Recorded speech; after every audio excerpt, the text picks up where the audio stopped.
So this morning we're going to continue to walk through Nehemiah, and we are in chapter 9, last two Sundays we discussed verse 7 and verse 8 last Sunday.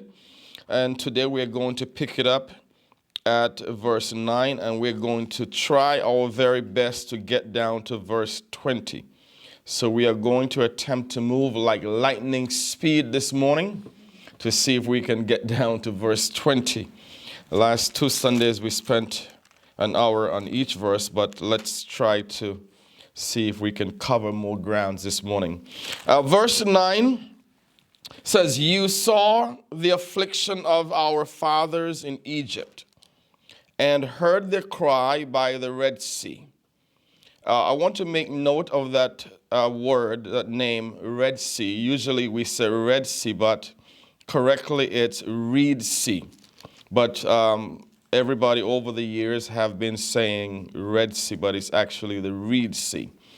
And I said the last time, in Nehemiah chapter 9, this is the longest prayer that we're going to find in the entirety of the Bible. Nehemiah chapter 9, these people are praising God, testifying, reminding God how good he has been to them. That's all it is. These verses from verse 4 of chapter 9, verse 4 on down, these people are basically giving God thanks, giving God praise, basically testifying what we can call some kind of spiritual history. If we were to give this a subtitle this morning, I would say, knowing your spiritual history. Knowing your spiritual history. That's all they're doing, remembering how good God has been to you. Let's not forget that. We're going to dwell on that this morning because we tend to have spiritual amnesia when God has blessed us, when God has provided for us, when God have given us what we have been asking for, praying for, believing for, confessing for. After we receive it, we tend to forget about God and his goodness. Let's not be spiritually ungrateful. Let's always remember what God has done for us, where he has brought us from, and what he has done over the years for us, and not only us, but our family as well. So what we are reading here is people testifying, giving God praise, and bringing to mind and reminding God of the spiritual history of how good he has been to them. And all of us in this room, there is something or one thing we can say, God, I thank you. God, I thank you. You have been good to me. You have brought me through this. You have done this for me. You have done this for my family. You have done this for my children. You have given me this. You have been so good to me. There's something you can thank God for. However simple it is, it's enough to give God thanks and praise. So verse 9 says, "You saw the affliction of our fathers in Egypt." They're reminding God, do you remember when our forefathers were in Egyptian bondage for over 400 years and they were being tortured by Pharaoh? And they cried out to you, they prayed to you, they called on your name. You saw their cry, hear this, and in Exodus talks about it, you saw their cry. And not only that, you saw and you heard their cry, and you went down to deliver them. You went down to deliver them. You went down to do something about their cry. So God did not stand by and watch them cry, heard them cry, and did nothing. He did something about it. So here in verse 9, they are reminding God of spiritual history. Everybody shout loud and strong, spiritual history. They are reminding God of spiritual history. This is history in the past, but it's spiritual history. So they said, talking to God, giving God thanks, praising God, appreciating what he has done for them. They said, you saw the affliction, the hard times, the difficulties of our fathers in Egypt under the rule of Pharaoh, and you heard their cry by the Reed Sea. And verse 10, you showed signs and wonders against Pharaoh. When Pharaoh thought he was big, bad, and strong, God showed him that I am all big and bad. So that's why they said in verse 10, you showed signs and wonders against Pharaoh. When Pharaoh thought he was an iron fist ruler, where is all those iron fist rulers of the past of our generation? Where is King Saddam Hussein? Where is the great Fidel Castro? Where are they all? God knows how to flex his muscles against those who think they have bigger muscles than God to flex. So he said here, you showed signs and wonders against Pharaoh. And of course, we know how Pharaoh was tormenting these people, working them like slaves. So you showed signs and wonders against Pharaoh, against all his servants, and against all the people of his land. For you knew that they acted proudly against them. So you made a name for yourself as it is this day. Now, there's some things I want to cover this morning. Even though we're going to move as lightning speed, we're still going to crawl a little bit somewhere along the line. So I want us to keep your finger in Nehemiah chapter 9, but go backwards to chapter 1 and verse 1. Then we're going to look at a few verses here, because I want to show you something, to make a point that we're going to make today, because I want us to remember our spiritual history. Don't forget what God has done for us, okay? Don't forget what God has done for us.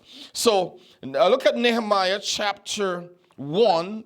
We're going to come back to chapter 9. But something interesting here. Look at chapter 1. The words of Nehemiah, the son of Hakaliah.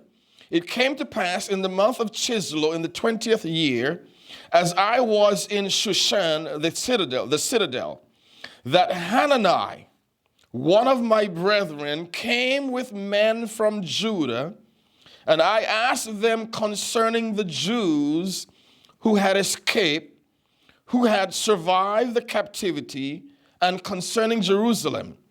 And they said to me, now this is Hananiah and the men talking to Nehemiah, because Nehemiah was concerned, asked them about what's going on back in Jerusalem. Look at verse 3. And they said to me, the survivors who are left from the captivity in the province are there, hear this, in great distress and reproach. The wall of Jerusalem is also broken down, and its gates are burned with fire. Now, so here's something interesting. I want to show you where we are in chapter 9. Why are these people giving God praise, thanking God, reminding God of how good he has been to them over the years? But they did not just start at the rebuilding of the city walls and the city gates. They went way back, even back in Egypt. Okay? Now, so here is what happened. When the walls were broken down, city gates were burnt. Now, one guy reported, and his men reported to Nehemiah to tell him exactly what is being taken place in Jerusalem. City gates are burnt. The walls have been broken down, as you can see that in verse 3. Now look at verse 4, Nehemiah 1 verse 4. So it was when I heard these words that I sat down and wept and mourned for many days. I was fasting and praying before God of heaven. Now, go down to verse 17. Go to verse 17 of Nehemiah 1. I'm sorry, not 17. Now, Nehemiah 2, verse 17. Nehemiah 2, verse 17. Then I said to them, you see the distress that we are in, how Jerusalem lies waste, and its gates are burned with fire. Come, let us rebuild, let us build the wall of Jerusalem that we may no longer be a reproach. So I wanted to point these verses out to us for just to trigger our memory, to remind us of what is transpiring or what took place. So we know that the city gates were burnt, city walls were broken down. So now Nehemiah stepped in to do something about it. Nehemiah stepped in to do something about it. So chapter 1 was, and chapter 2, just a reminder. So go back to chapter 9 now, and let's go back to, I wanted to just lay that quick foundation as a memory to us, to remind us that we are here. City gates, city walls are now being repaired, restored, recovered, back to normal. Listen carefully. The city gates, city walls, the city of Jerusalem is now back to normal. Things are back to normal. So now things are back to normal. Remember, city gates were burnt, city walls were broken down. So now the city, Jerusalem, is back to normal after the rebuilding of the city gates. Now, what are the people doing? They are now giving God thanks and praise. God, you rebuilt our city. You gave us back our security, our protection. So we have no choice but to give you thanks and praise. You have been good to us. So just remember where we are. So as they are giving thanks to God, they have so many things to thank God about and thank God for. So they're giving God a list, reminding God. Now, God knows everything. But sometimes we have to remind God of how good he has been to us. Okay? So chapter 9. So chapter 9, verse 9. You saw the affliction of our fathers in Egypt, referring to when they were in Egyptian bondage, slaving for 400 plus years. Working, like unwanted, rejected slaves, really going through and being tortured, being frustrated. And they cried out to God, and God did something about it. Look at verse 10. You showed signs and wonders against Pharaoh. Pharaoh was the man who was giving them hell. And our Pharaoh today is Satan and his demons. Our Pharaoh today is Satan and Satan is not going to give you a break. He's going to be on our coattail every single day. He's gonna ride us like a fool. So we have to be the ones to stand up and make sure that he's not going to get an advantage of us. We have to say, oh no, like Nehemiah said way back, oh no. Yes? Now, look at verse 10. You showed signs and wonders against Pharaoh, against all his servants, and against all the people of his land.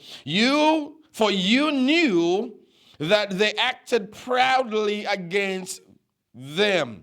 So Pharaoh, remember when Moses went down to Pharaoh and said, let God's people go? What was Pharaoh's response? He said, who is your God? Acting all proud, acting like he's all that. You remember, that's what he said, and they acted what? Proudly against them. So, hear this. So, you made a name for yourself as it is this day. So, God had to show Pharaoh who is boss, basically. Now, when somebody, okay, let's go to our homes. When our children is trying to challenge us, parents oftentimes say this, I'll show you who's man or woman in this house. Yes? Okay, so God was making a name for himself to show Pharaoh that he is God. Remember, he asked, who is your God? Look at verse 11. And you divided the sea before them so that they went through the midst of the sea on the dry land. And their persecutors, that means Pharaoh and his crew, were chasing God's people. So that's why he said, and their persecutors you threw into the deep as a stone into the mighty waters. Just like when you drop a stone in a swimming pool, you see how fast it sank? Come on. Like when you throw a rock in the sea, how fast it sink. So here, when they began to when they began to follow God's people, God opened the Red Sea for God's people to go through. And then when Pharaoh and his people were coming to pursue God's people, God drowned them in the sea. The sea opened up. God's people went through. Pharaoh and his people were swallowed up by the water. And that's what they're saying here. They're reminding God, God, you did it. You can do it again. Okay? So you divided the sea before them so that they went through the midst of the sea on the dry land. And the persecutors you threw into the deep. If God did it before, he can do it again. Those who are pursuing you, giving you a hard time, hey, just call on God. Trust God. Stand still and see the salvation of God. God can always protect us and keep us safe. Okay? Look at verse 12. Moreover, you led them by day with a cloudy pillar, and by night with a pillar of fire, to give them light on the road which they should travel. Which they should travel. Now listen carefully. We live in a very modern world today. Lights are everywhere. If there are no lights on the road, we have car lights, we have motorcycle lights, you have flashlights, you have lights on your cell phone. Yes? You have a flashlight on your cell phone. So you can always find lights. Now, listen to what I'm saying, class. Back then, they did not have access to lights as we have today. It was not as modern as today. Are you following me so far? So what are they saying? Look at verse 12. What are they saying here? Listen, man, we have so many reasons to give God thanks for. I'm showing you that if you begin to take a spiritual inventory of your life, look back over your life. That's why the song says, when I look back over my life. Don't try to shut me up. Don't try to tell me, no. I'm talking too much about the goodness of God. Because when I look back over my life, I have so many things to thank God for. David, when you look back over your life, Val, when you look back over your life, Kay, when you look back over your life, listen, it might not be big and grand, but as simple as it was, it is something to say, God, I thank you. Had it not been, and if you have nothing in your personal life to thank God for, look around your family and say, God, I thank you for doing it for my family. For my mom, for my dad, for my son, for my daughter, for my aunt, for my cousin. Just something. Look what they said. So I was showing you that we have lights galore today. They did not. So when they were traveling from point A to point B, they needed to see where they were going. Now, so two things they didn't have back in those days. Lights as we have them today. And they did not have maps and GPS or compass. Come on, class. So how would they know where to go? How would they know we are going in the right direction? Or God says to go that way. Are we going in the right direction? Now, before GPS came along, I used to travel with a big old map. Have you ever had that experience, David? And you better concentrate, because ain't nobody telling you turn left, by the light. You better know and focus on that map as you're driving. I remember I missed my turn once and my radio was playing, and because I missed my turn, I realized I'm not going in the right direction. You know what I did? I pulled over on the side, realized I'm way off. You know what I did? I blamed the radio, so I turned the radio off. I turned the radio off. Come on, radio, you messed me up here. You messed me up. But what's my point? I want to show you and make my point now. Look at verse 12. Moreover, you led them by day with a cloudy pillar. They did not have compass. They did not have GPS. They did not have maps. So how would they know where to go? They had to trust God to lead them. And how did God lead them?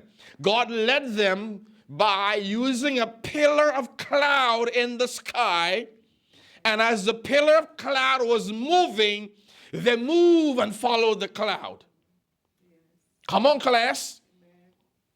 So they are, remember, God just rebuilt the walls and the city gates. So now they are thanking God. God, you did it again. So let me go way back down spiritual history lane to say how good you have been to us. So what did God do? God led them by in the daytime because they had no maps, no compass, no GPS. They looked up and all they saw the cloud. When the cloud turned left, they turned left and they kept on moving. When the cloud turned left or turned right, they just followed the cloud in the sky. Come on, class. God led them. That's what they're saying here. God, look what it says. Moreover, you led them by day with a cloudy pillar. Okay? That's how he led them during the daytime. Okay then, now, so what are we going to do during the nighttime? Because we can't see that pillar of cloud in the nighttime. So what did God do? Look at verse 12.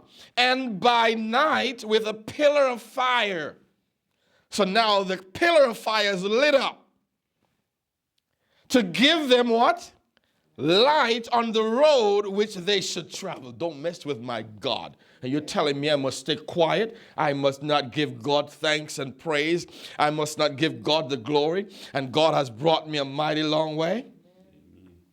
Look how God provided for these people when there were no GPS, no maps, and no, what's the other one I said? GPS, maps, and compass. And they still got to their destination safely in a timely manner. Why? God was leading them. Oh, let's follow the leading of God's direction every time. Look at verse 13. You came down also on Mount Sinai and spoke with them from heaven and gave them just ordinances and true laws, good statutes and commandments. What is he talking about here? He's talking about when God gave us the commandments, telling us how to live, what not to do, what to do, where not to go, where to go, how to treat one another, how to live among one another. So they are, here this class, remember, if we were to give this topic this morning a subtitle, we would say having spiritual history. Remembering our spiritual history. And they are indeed reminding God how good he has been to them. How good he has been to them. And there are sometimes these people were really complaining, murmuring, in doubt at times, and God still been a blessing to them. As today we murmur, we complain sometimes, and God still blesses us. Imagine when we come, David, you know when somebody mess with you and get you on the wrong side, that money you promised to give them, you hold it back. When we murmur and complain to God, God doesn't hold the breath back. God still wake us up the next day, give us that breath. Amen. Knowing that we are rebellious, we're complaining, we are in doubt, and God still breathe into us to wake us up. Look at verse 13. You came down also on Mount Sinai And what did he do? And spoke with them from heaven and gave them just ordinances and true laws, good statutes and commandments. Look at verse 14. You made known to them your holy Sabbath and commanded them precepts, statutes, and laws by the hand of Moses, your servant. Remember I just said God gave Moses the 10 commandments for us to live by, as a guide for us to live by. So they are even thanking God. We thank you for even the 10 commandments. So this is telling me, Val, that we should never be spiritually ungrateful. Second, we should never have spiritual amnesia to forget what God has done for us. I don't know about you, but you can never shut me up and stop me from reminding God how good he has been to Onaldo, David, Huggins, Pemberton, Archer, Joseph. I come from a long way. I'm telling you, I come from a long way, David. One day, when I become rich like President Donald Trump, one day, meaning it will happen. Yes. Amen. Amen. All I got to do is just stay close to my president. Yes. And what's on him will rub off on me. the financial blessing part. One day I'm going to take you to the land of my birth, and I'll show you where I came from. Yes. And you will say, Pastor, now I know why you always saying, God, I thank you. You will say, Pastor, now I understand why you give God thanks so much. Pastor, now I understand why you love America so much. Come on, I'm not saying America is better than my country. I'm just showing you it's a privilege, it's an honor, it's a blessing to be here. Okay? Now look. Now, you couldn't tell these people to shut up. You're testifying too much. Why you have to remember so many things? Because they are so appreciative of the blessings of God. Look. So, look at verse 14. You made known to them your holy Sabbath. Remember he said, remember the Sabbath day to keep it holy. Now, if God gave them the Sabbath to keep it holy back then, what is he saying to us today? Are we supposed to go to church only on Saturday, the Sabbath? No. Because every day now is a Sabbath. Every day we can worship God. Monday, Tuesday, Wednesday, Thursday, Friday, Saturday, Sunday. Colossians talk about it. Romans talk about it. Let no man judge you of any day. He says each day can be a day of worship. So, but what is he saying? He said, I gave you the holy Sabbath. That day is for you to rest and meditate on God. Give God thanks and praise. What do we have today? Hebrews chapter 10, it says, forsake not the assembling of yourselves together as the manner of some do. You're going to find some people have no interest in setting apart time on a Sunday or whichever day you choose to worship God to say, God, this day, this hour, or these hours are dedicated to you. He says, forsake not the assembling of yourself, meaning do not hesitate from being in the house of God. Make it a priority. Make it important. Let it be something of value. He says, forsake not the assembling of yourselves together as the manner of some do. What do you mean as the manner of some do? That means there's some people have no interest in making an effort to go to the house of God on a Sunday. He says, as the manner of some do. That means there are many people who on this Sunday morning, you will find them in their bed, on the beach, at the ball game, or doing their chores. And God is saying, we should always make God's presence corporately a priority. Look what he says. He says, and he gave them, verse 14, and he made known to them your holy Sabbath, and commanded them precepts and statutes and laws by the hand of Moses, your servant. Back then, God said, remember the Sabbath day, keep it holy. Today he's saying, forsake not the assembling of yourself. He's just saying it different now. He's saying it how? Different. Forsake not the assembling of yourselves together, as the manner of some do. And as you see the day approaching, meaning, hey, we are coming close to the last days, that's the more you need to be in the house of God. Come on. Look at the next verse. So these people haven't stopped testifying yet. They are testifying, reminding God how good he has been to them and what he has done for them. Is my class alive? Yes. Look at verse 14. Look at the next verse, 15. You gave them bread from heaven for their hunger. God will always meet your need. God will always and provide for you. Somehow God will miraculously provide for you. The God that we serve is a miracle working God. Christianity is about a miracle working God. That's what Christianity is. It's about a miracle working God. Okay? So far, from verse 4 of Nehemiah 9, the people are reminding God how good he has been to them.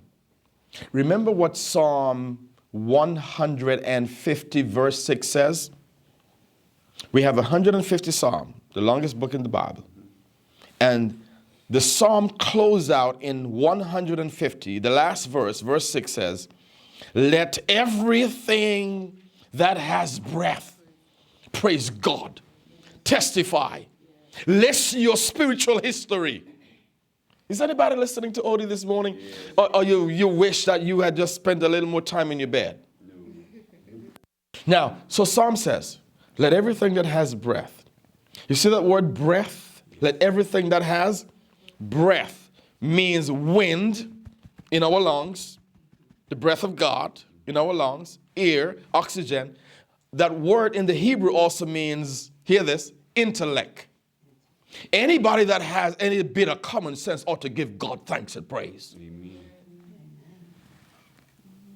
And let me say it this way. Anybody that have a lick of sense. The word breath also means, besides wind, also means intellect. So, basically, common sense. If you have any kind of common sense, you ought to give God thanks and praise. Always. Just look around. Go through your spiritual checklist. Go down your spiritual memory lane. And let's have a spiritual, history checklist. And look for things you can remind God how good he has been to you. God, you have been mighty good to me. You've been? Mighty good. And that's what they're doing. They are just listing things. Why are they doing this, Josephine? Because God just rebuilt the city walls, rebuilt the city gates. God just gave them back their security and protection. And now they're saying, God, we give you your thanks. They're not going back to the old lifestyle. They're giving God thanks. They're not being like some of us who forget what God has done for us. Now that we got what God has given us, or what we prayed for, what we believed for, what we confessed for, now that we have it, we don't have no time for God. That's being spiritually ungrateful. Remember Luke 17? 10 men had leprosy. Jesus healed how many? All 10. 9 were ungrateful, and only 1 came back to say, wait a minute, I got some liquor sense. Let me go back over here. Hey, Jesus, hey, boy, Jesus. Thank you, man. Jesus said, well, wait a minute. I healed 10. Where are the 9? Where are the 10? Where are the other 9 ungrateful? Huh? Let's not be like the other 9 ungrateful lepers who got healed. Take some time to say, I thank you.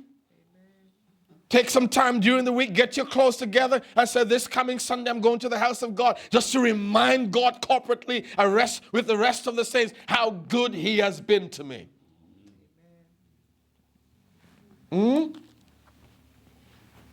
I know you're tired of hearing me testify, but I'm going to testify because these people are testifying and nobody told them they're tired of hearing you testify. I miss when my mom was here. I miss my mom because I'm telling you, Josephine, in the middle of the week, early o'clock in the week, my mom is going to take her time. Don't, mommy, listen, my mom, she did not like to be rushed.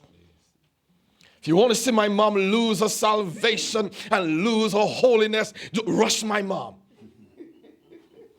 If you want to see the old Saddam, remember I told him my mom in one package was Saddam Hussein, Fidel Castro, and who else? Adolf Hitler. If you want to see those 3 men come alive in my mom, rush my mom. And my mom will take her time, early o'clock in the week, sit on her bed. She'll go through her jewelry box and to see what jewelry will be matching her clothes this coming Sunday. She does it way in advance. My mom doesn't wait till Friday night, Saturday night. She put her stuff together early o'clock. And when she walk in the house on a Sunday morning, you know she got it together. Why? She's getting herself together to go to the house of God because God has been good to her. One day my mom looked at my sister and my mom said, when I look at my 4 children, I wonder, are those really my children? Because, listen, there was a time my mother didn't have much hope for us. Things were difficult. Things were hard. So she said to my sister, I look at you guys and I wonder, are these really my children? Why? Because we've come a long way. Tell somebody, testify. Testify if you have the chance to. Don't keep it silent. Testify. Let somebody else next to you, behind you, around you, or somebody else hear you say, God has been good to me. Amen. Amen. Another time my mother looked at my sister and said, I never knew I was going to live in America. Yeah. Are you hearing me, somebody? Yes. So she has many reasons to give God thanks. Say with me, spiritual history. Once in a while, list your spiritual history. And when you wake up in the morning, you have nothing else to say. God, I thank you. Thank you for a place to go to hear the word of God on the Sunday morning. Thank you for the big mouth Pastor Odie Joseph. I thank you. Thank you for my big mouth Pastor Odie Joseph. Thank God for something. God, I thank you. I have a place, a roof over my head, clothes on my back. I have a car to drive. I have a job. God, I thank you. Gas prices are going up, but God, I still have money to buy gas. Yes. Yes. Give God thanks and praise. Look at the next verse. Look at the next verse. Are we moving along smoothly? He says in verse 15, you gave them bread from heaven for their hunger and brought them water out of the rock for their thirst and told them to go in to possess the land. They're reminding God, God, that's what you did for us. When there was no water, you provided water out of a rock. Remember what kind of God do we serve? A miracle working God. Amen. Now, listen to this carefully. Remember, our subtopic is remembering our spiritual history. Why should we remember our spiritual history? To remind God how good he has been to us.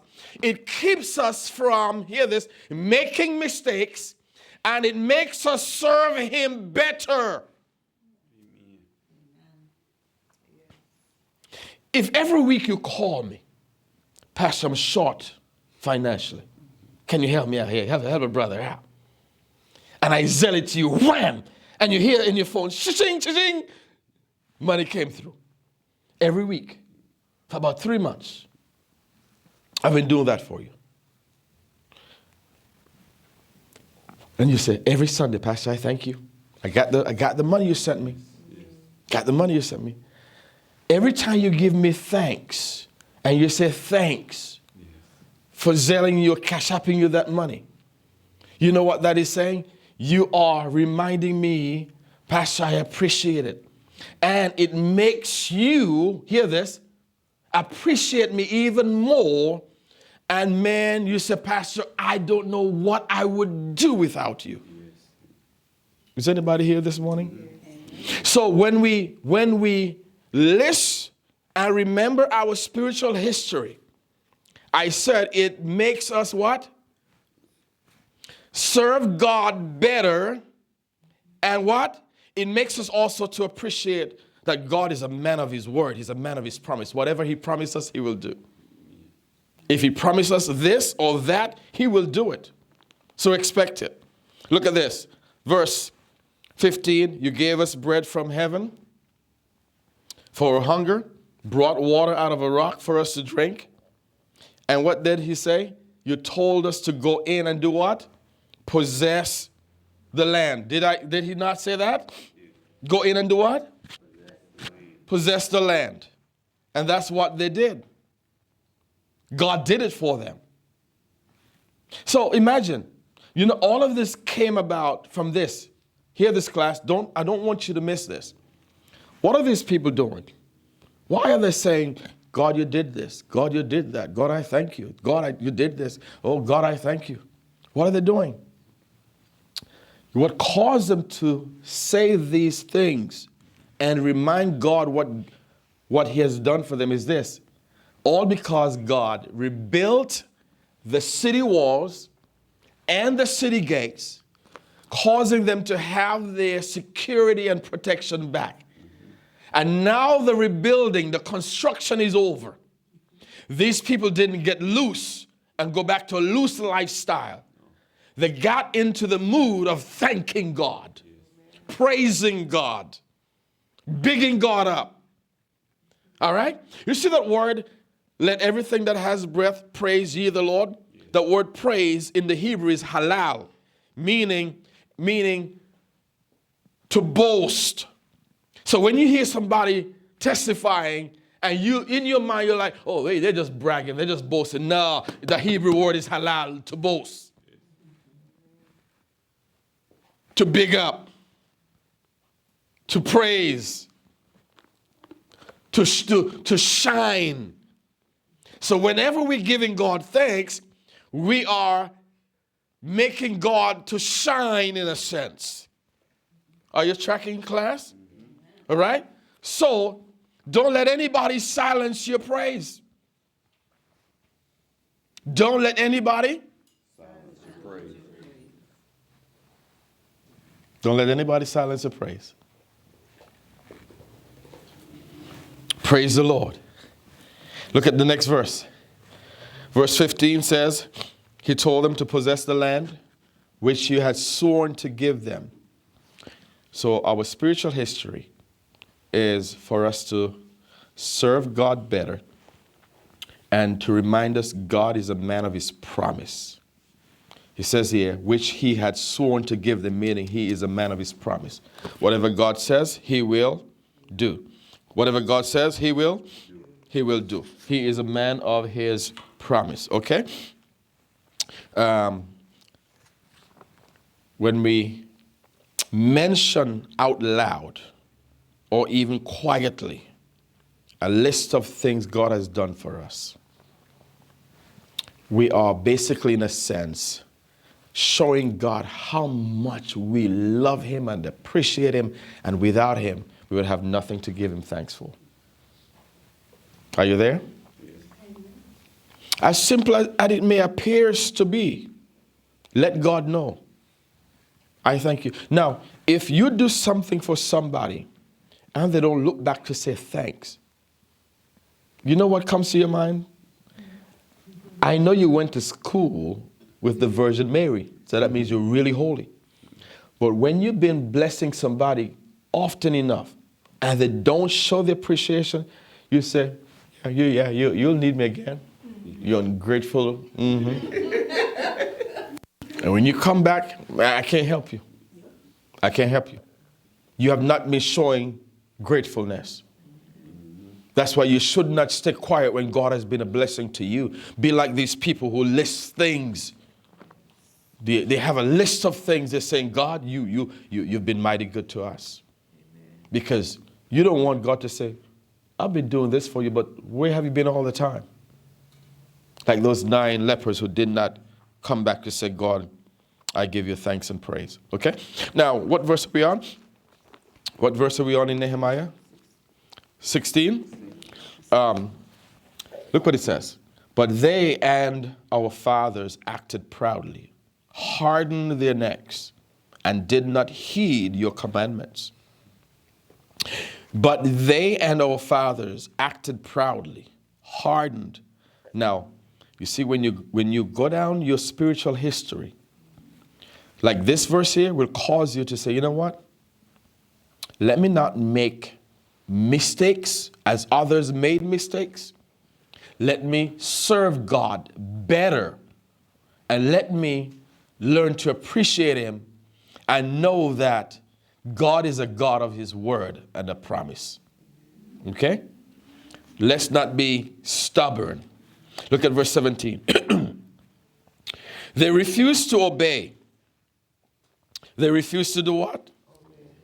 And they were not mindful of your wonders. So here the people are testifying. And you know what they're saying here? They refused to obey and they were not mindful of your wonders that you did among them. But they hardened their necks and in their rebellion. Listen to this.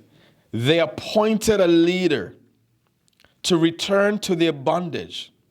But you are God, ready to pardon, gracious and merciful, slow to anger, abundant in kindness, and did not forsake them. Now, we're going to park here for a while and we're going to shut it down here. I don't think we're going to get further anymore.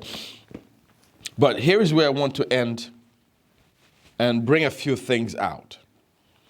I said that we are trying to remember, or we are remembering our spiritual history. We are remembering our spiritual history. What is your spiritual history, Josephine? Odie, what is your spiritual history? David, what is your spiritual history? Kay, what is your spiritual history? Those of you who are watching and listening, what is your spiritual history? Your spiritual history is this: what God has done for you in the past. If you can't remember what God has done in the past for you, you are spiritually ungrateful. Or you have spiritual amnesia, meaning you've forgotten what God has done for you. You cannot forget what God has done for you. You cannot.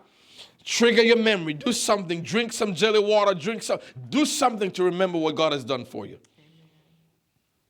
Or just stay up late long enough and just think and meditate and find some things that God has done for you. Now, I want to bear down a few things here now, and we're going to shut it down. But this is what I want you not to miss, is verse 17. They refused to obey, and they were not mindful of your wonders. How can you not be mindful of the many things God have done for you? They have not been mindful of God's wonders, what God has done for them. How can you be so forgetful so easily? This generation is not too far from this, because people will ask you to pray for me when they're going through. Pray for me. Pray that God does this, do this, whatever. Pray. But you don't have time for the God you're asking me to pray to. You don't even go to the God's church you're telling me to pray to. You don't have time to go to His church. You want me to pray to Him? Oh, Pat, you're being mean. You're being hard. No, I'm just being realistic. Amen. People oftentimes come to me, pray, and you don't even go to church. Why are you asking me to pray to the guy you don't go to his house? Come on, why? Let's be realistic. What should I do? Pray. Why? But do you go to his house? Do you thank him in your private time? Do you support his work financially? No, you don't. You just want him to rescue you. And when he rescues you, you go back to your boogie, woogie, shoogie, doogie. You go back to the nightclub, you go back to your life. Look. They refused to obey and they were not mindful of your wonders. Now remember, they're talking to God. They're giving God thanks. They're halaling God. They're bigging God up. Okay, let's break it down here. If I come to Val and I say, Val, you have been just a wonderful lady. Oh, Val, I love how you do here. You have a gift in your hands to do here. Val, you have a gift for accounting. Val, you have a gift for business. Val, whatever you touch turns to gold. And my sister hearing me saying that, my sister turned to David. David, you hear Odie was bigging Val up? Because she is from College Park, ghetto, she said, I'm bigging. She doesn't even know a big word, praise. So she says, I'm bigging Val up because halal, let everything that has a breath, halal, breath, praise means halal, to shine, to big up. Okay? All right? So she says, I'm bigging Val up, meaning what am I doing? Basically, I'm giving Val praise, acknowledging Val. So when these people are listing their things here, they are doing the same by bigging God up. Class, are you here? They are doing what? Bigging God up. Because halal means to praise. Halal means to make a show, to boast, to be clear, and to shine. Halal means to make a show, to boast. So when people think you're boasting, you're bragging about what God has done. Like people had a big problem with the late Dr. Frederick Casey Price. Because Frederick Price always in his preaching tell people what God has done for him. God brought him out of poverty, how he was so poor, and now he has more money than the bank. The bank is begging him to come get a loan. He said, I don't need a loan anymore. I can do everything cash. Like Dave Ramsey. Dave Ramsey says, I don't have credit cards. I don't have a credit score. Why not? He says, I'm a millionaire. I do everything. Because he says cash is king. That's it. He says cash is king. And cash is indeed king. Cash is indeed. Now let me say this to you. No, you can live anywhere in the world comfortable if you have. I ask people, would you ever go back to Jamaica? Would you ever go back to St. Kitts? Would you ever go back to Nevis? Would you ever go back to Jamaica to live? I say, not unless I have. They want to go back, but they know to go back to live comfortable, they need to have what is king. And what is king is cash. But you can live anywhere comfortable in the world if, Josephine, you have money. Would you agree, Val? I know people in St. Lucia, in Jamaica, in Nevis, who have nice big houses, drive nice, eat nice, wear nice, but because they have. If I was in the ghetto, I'd say they have mullah. They have mullah. They have the mullah. They have the mullah. It's a slang for money. They have the money. Okay? Now, look at this. This is where we're going to stay today, but I want you to get this. Verse 17, you refused to obey, and they were not mindful of your wonders. They're talking about God. They said, God, those people who rebel, who are stubborn, they were not mindful of your wonders. Look, that you did among them. God have done some things for us. God has brought us a mighty long way. I don't know about you, but don't try to shut me up because when you think I'm boasting. Oh, I was telling you about Fred Price. So Fred Price would testify how God brought him out of poverty and God has set him up financially. So when he does that, people oftentimes say he's bragging, he's boasting. He's showing himself. But no, because halal praise means to show, okay, to shine, and it means to make clear, and also means to boast. Okay? So when you're testifying, when people think you're boasting, you're just talking about the goodness of God. And if you don't testify, no one is going to hear, so they can know that God has done it for you. He can do it for me. I remember. Can I testify whether you want me? I'll testify any which way. Because these people were testifying. I remember I went back to Nevis on vacation when I was about 17, 18. And a lady who haven't seen me in a while, I left at 50, so now maybe 3-4 years she haven't seen me. I went back on vacation. I was in Charleston in the capital, and dressing nice. Because when you go back home, you want to dress nice. You have to show them you've been somewhere. You got to show them you look like people. You will show them you look like people. So you got to put on your best to go to town. And I was in town, and this lady recognized me. And she said, aren't you Pam's son? I haven't seen her. I'm in St. Croix now, living with my father. And she said to me, the Huggins family are just blessed. Amen. Because the majority of my family have been abroad. And the lady acknowledged, and she said, oh, the Huggins family is just blessed. Huh? When somebody can see your blessing and you refuse to keep your blessing silent, come on. But listen to me. If God has done it for you and you speak it and you say it and you let it shine, let it be known, somebody who hears it, they say, if God did it for him or her, I'm next in line for the blessing. I'm next in line for the blessing. If he brought him out, he will bring me out. Is anybody here? If God did it for him or her, if God brought him out, brought her out, he can do it for me somehow.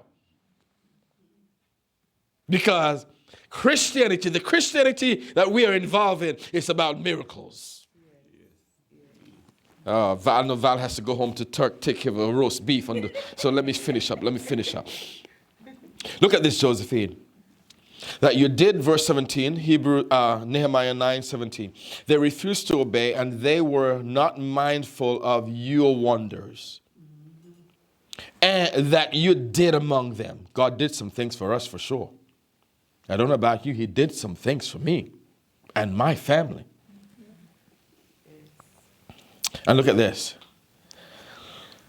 But they hardened their necks. What do we say? You stiff neck, stubborn, hard head. Yes. Okay? That's what we say today. But back then in Bible times, God is more polished, and God said, harden the necks. But Kay and Val would tell you stubborn, stiff neck. What else? What was the other one? Hard head, hard of hearing, knucklehead. But God is so smooth and polished. God said, they harden their necks. God keep it sophisticated. Look at this.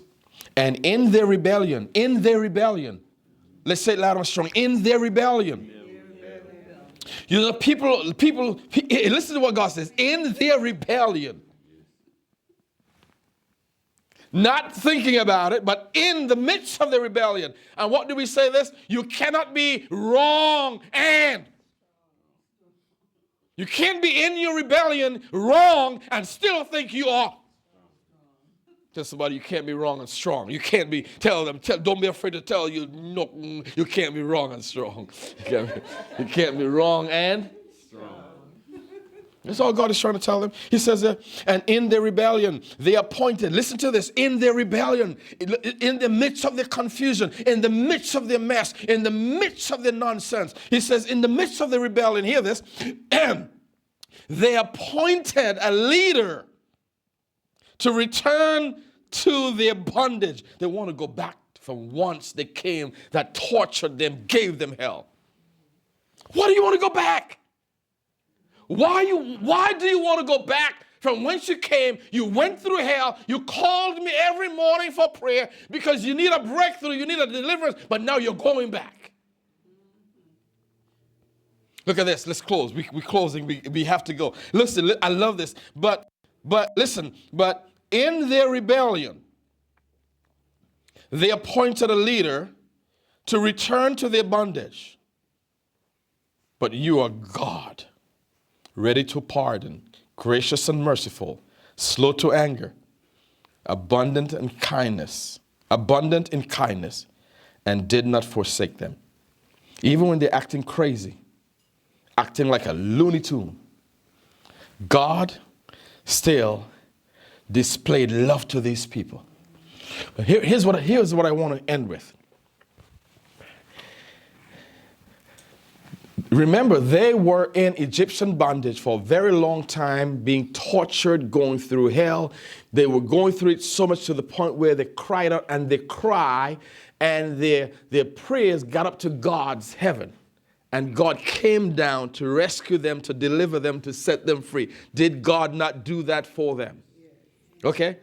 God says, I heard your prayer, I heard your cry, I seen your affliction, and I'm coming down to do something about it. And God came down and God did something about it. God rescued them. God delivered them. Yes? But hear this class. Now they have been delivered, rescued, living a life of freedom, living the good life. Okay? As we all do, our nature is always to get back in our old, set, stupid ways. Come on, class. Don't let Odie alone raise his hand. You know you are guilty too, in the first degree. We are quick to go back in our set ways. Look, and in their rebellion, in what?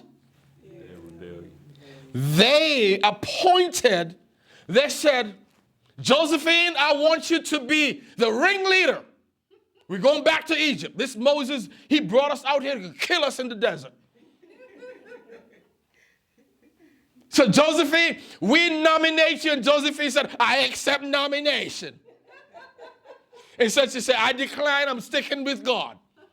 You go your own way. I ain't following you. But Josephine said, I accept nomination. Look. They appointed in their rebellion, in their stubbornness, in their foolishness, in their craziness, in their madness. They appointed a leader. They said, all right, okay. Who is going to be the best candidate to take us backwards? Why? You tell me you got time to find somebody who is strong enough to lead you backwards instead of forward? You gotta be, hear this, don't forgive me in advance, you gotta be out of your cotton picking mind. Come on, class. You gotta be out of your, come on, let's say it loud and strong. You gotta be out of your cotton picking mind. Huh? To vote for somebody who take you where? Backwards instead of? Forward. Get somebody forward ever, backward? Never. Look, in their rebellion, they appointed a leader to return.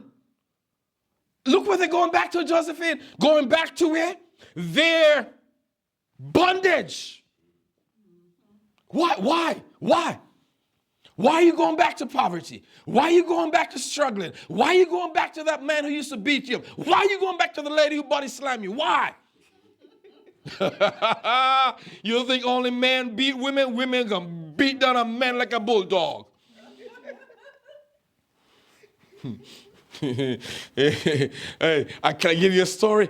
Can I give you a story real quick and we shut it down? I'll tell you any which whether you like it or not. I remember when I was going through my divorce, before my divorce, my sweet loving wife was acting a clown, and one day I'm going through the house and she's trying to get my attention. I'm just being the nice pastor because I don't want to get arrested. I don't want to go on CNN because I'm a pastor, and I'm just ignoring the lady because I know better. I know the law. Don't just ignore, walk away. Amen. Don't flex on me. I can just duck and I can just put on the floor, but I'm walking away. I'm being a good man.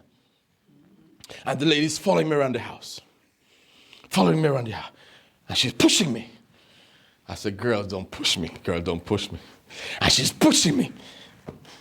I said, girl, don't push me. Because I know the law. Yeah. And she wants me to strike.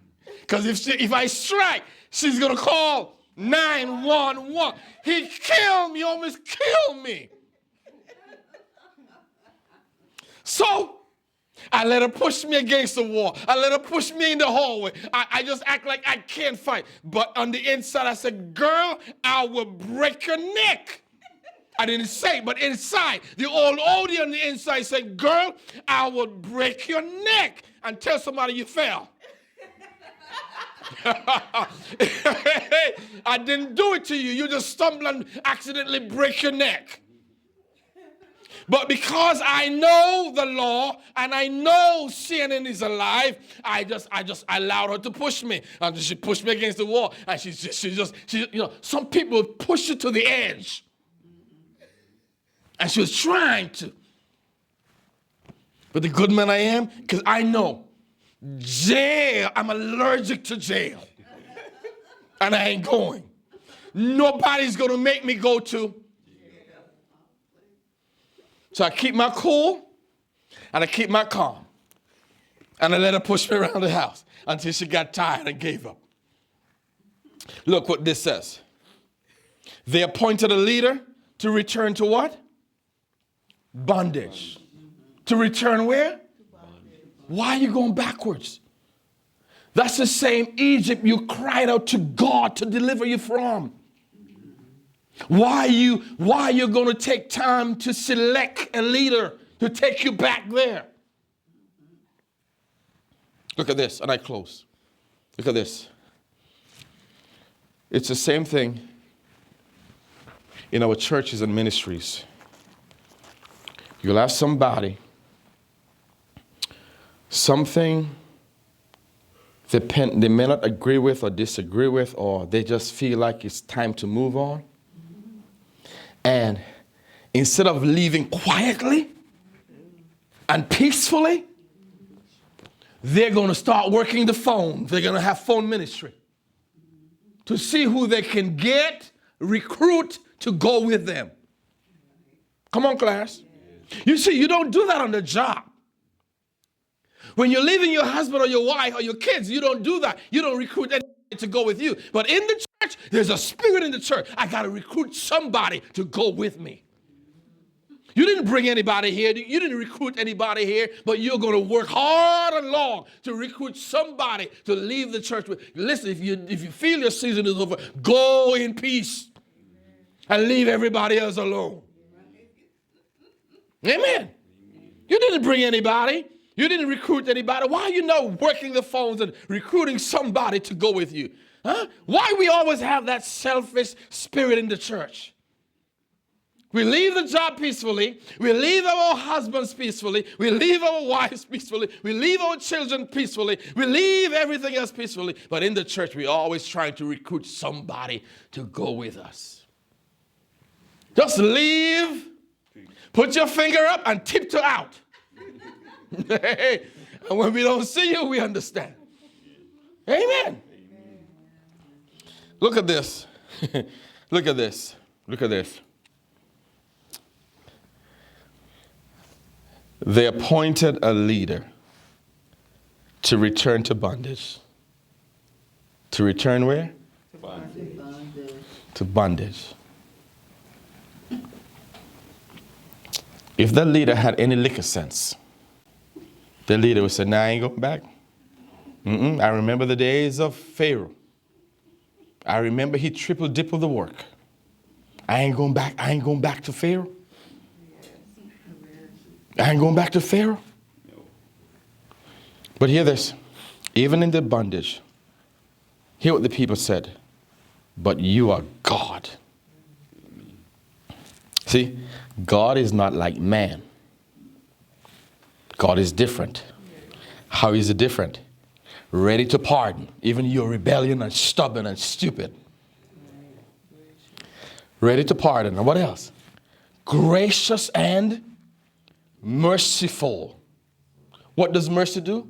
Mercy overlooks our faults And mercy gives us a second chance. And that's the kind of God we serve. Man is not that merciful. That's why David says, no, I'd rather fall into the hands of God, because man is not that merciful. And he said, even though they want to go back into bondage, he said, God is gracious and merciful, slow to anger, abundant in kindness, and did not forsake them. Even though God knows they're acting ridiculous, they're acting a clown, they're acting unbecoming, God says, I will not forsake them. I will not. God is still being generous and nice and kind and merciful and loving. I can't go any further. We have to shut it down right there, because my time is up. But this is what I want you to say. I will remember spiritual history that transpired in my life. These people remembered, and they listed a bunch of things that God has done for them. And all of us in this room, those of you watching and listening, we have things we can say, God, I thank you. You have been good to me. You have been a blessing to me. You kept me. You provided for me. You healed this body. You've done some things. And people may say you're bragging, you're boasting, you're showing yourself, but you're not. You're giving God praise. You're bigging God up. And when we do that, when we big God up, when we list our spiritual history, it keeps us to serve God, keeps us serving God better. And it keeps us from making mistakes. And it reminds us God is a God of His word and His promise. Don't let anybody silence you from saying, God, I appreciate you. The little that I have, or what I have. Thank you for my family. Thank you for my children.